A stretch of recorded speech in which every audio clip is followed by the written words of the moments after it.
Alright, what's going on, guys? Hope y'all are doing well. Now, I can't really say the same about myself. I am pretty sick. I actually wanted to record this video yesterday, but I could barely even speak. So, if I sound a little bit different in this video, that's why, and apologies for that. But, we did get an update for Vanguard Zombies again, and it's not all bad news this time. So, this update was pretty much the equivalent to the one we got in Cold War last year, like the holiday Christmas update with the machine and everything. And I'm just gonna outright say it, as far as zombies goes, this one isn't nearly as exciting as it was for Cold War. However, there were some changes to the map itself, and also a few new like gameplay mechanics, but the really exciting stuff is the things that are actually going to be down the road ahead, so beyond this update, I assume. But there are a fair amount of things that did change in this update, and it's slowly but surely becoming more of an actual game. But before we jump into all that stuff, I did want to show you guys this. You may have seen this MP40 Blueprint in the store, and when you look at the preview animation and everything, it's looking pretty good. I gotta be honest, I'm like, hey, this is like a pretty good alternative to an actual pack punch camo, even though it's only on one specific gun, the MP40. So I'm like, man, I might actually buy this and check it out in game. But I got home one night and I checked Twitter,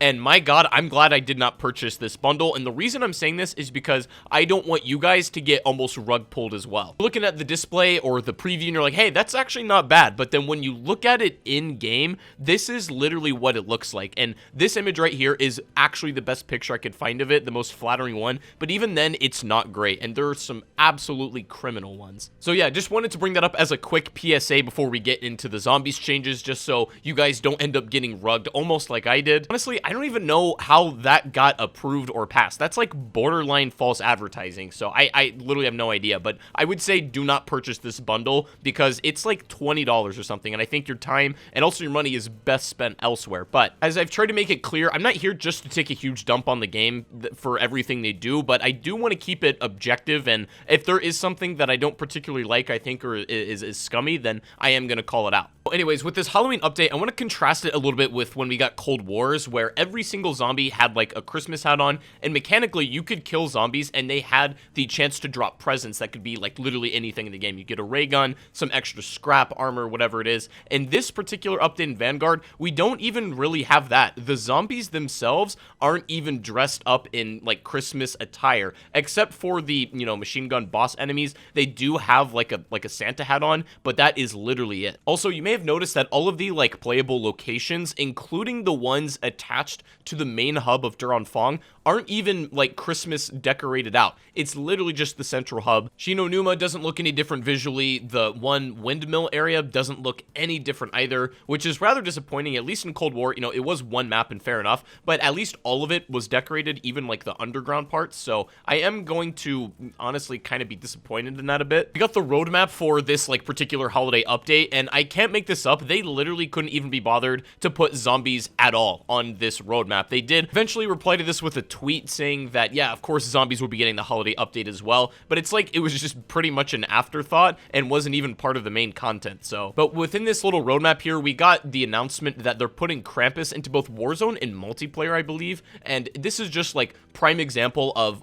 another missed opportunity where I feel like they could have integrated Krampus at least to some degree as a special enemy in Duranfang. And even if it's not anything too crazy, just something else to give the identity of this holiday update a little bit of flair, because currently just basically changing the main hub of the Duranfang area isn't really doing it for us. But up until this point, it's been pretty negative. Like a lot of these things just aren't so good, but there actually are now a few things I want to discuss that we can at least somewhat look forward to, or that have been fixed, or quality of life changes to some degree. First of all, I did notice that the scoreboard itself, while it's not a huge change, it does look a little better than when the game came out. It's looking less like an alpha build and something more of a complete video game. Also, I don't know if this Covenant was added in the last update or in this one, but Deadwire is in the game now, and surprisingly, it's pretty effective. Like, it genuinely could have been added last update, and I would have no idea, but it's certainly better than Cryo Freeze. It does not, like, kill immediately like Black Ops 3's Deadwire, but it's pretty useful in terms of how, like, the mechanics of Vanguard work. It's something you actually want to have on. It's decent. Also, it does appear that we're gonna get, like, different tiers of our field upgrade soon, because if you look at the right side now, it actually displays, like, a little 1 next to it,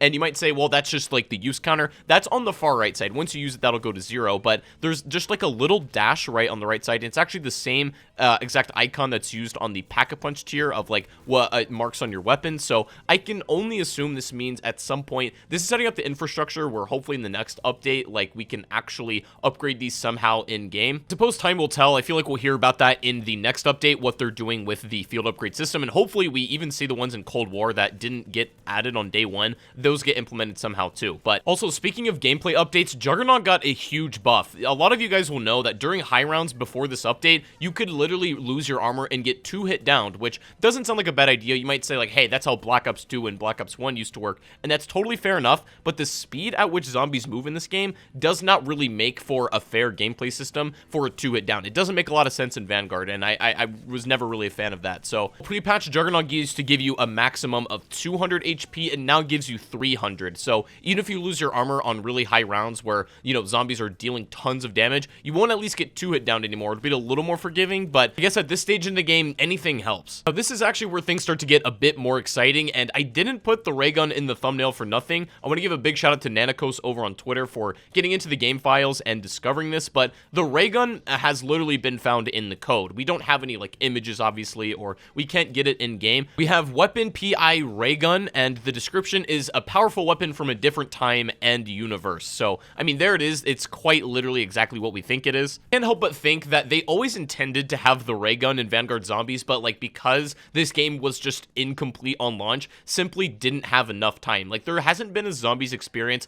in history that didn't launch with at least one wonder weapon. The question you're probably asking yourself though is, does that even matter, right? Like, is it even worth it? There's no traditional survival map or a round-based map to play. There's not even the Easter egg for Fong yet, and we're almost in 2022. I know you guys have certainly heard the rumors at some point that they are going to be updating Vanguard Zombies to potentially do round-based maps, or at the very least grief mode, which was obviously leaked in the files before as well. But even so, does it even really matter? I'm really conflicted on this because I'm like, yeah, I would love Vanguard to become much better in the following updates, and I want to actually enjoy playing the game. That would be great. So in that sense, I do hope they invest more time into it, but the other part of me is like, maybe they should just not bother and save their time and resources into doing something else and making a, you know, much bigger project, a better zombies game, and really kind of let this one go under the rug. I go back and forth on that, and I'm not really sure where I stand right now. Big part of me is always thinking, yeah, I would actually rather them do a Cold War Year 2 if it were all possible under like Activision and that were something viable. I'd much rather see that,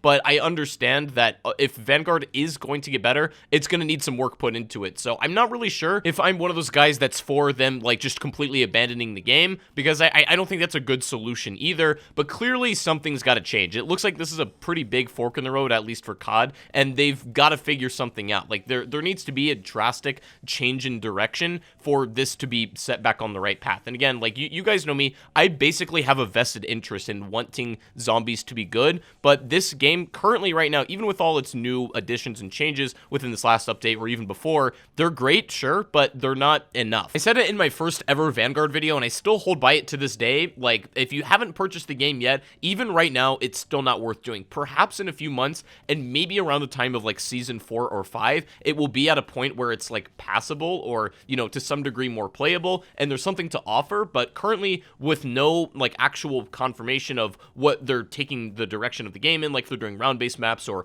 classic survival or hell, even grief mode, we don't know. And I think it's this lack of communication to me that is the worst part about it. So yeah, I could let the, you know, somewhat lackluster holiday update slide if I at least had some indication or like just direction of where they're taking the game, but right now I don't, and I hate being left in the dark just as much as you guys do. So yeah, that's pretty much it. That's all I wanted to say. I wanted to show you guys at least this update because to some degree I still feel some duty to let you guys know the progress of the game, as I had mentioned that, so I'm gonna continue to update you guys on it. If you're new to the channel and are interested with at least staying up to date with this kind of stuff, remember to subscribe, and if you just like zombies, then this is a good place to be too. Also, I do stream over on Twitch if you want to come hang out sometime. Link to that's in the description. I would love to see you over there. But yeah, anyways, hope you guys have a great rest of your day, and I will see you all in the next one. Take it easy. I'm gonna go. Peace out, guys.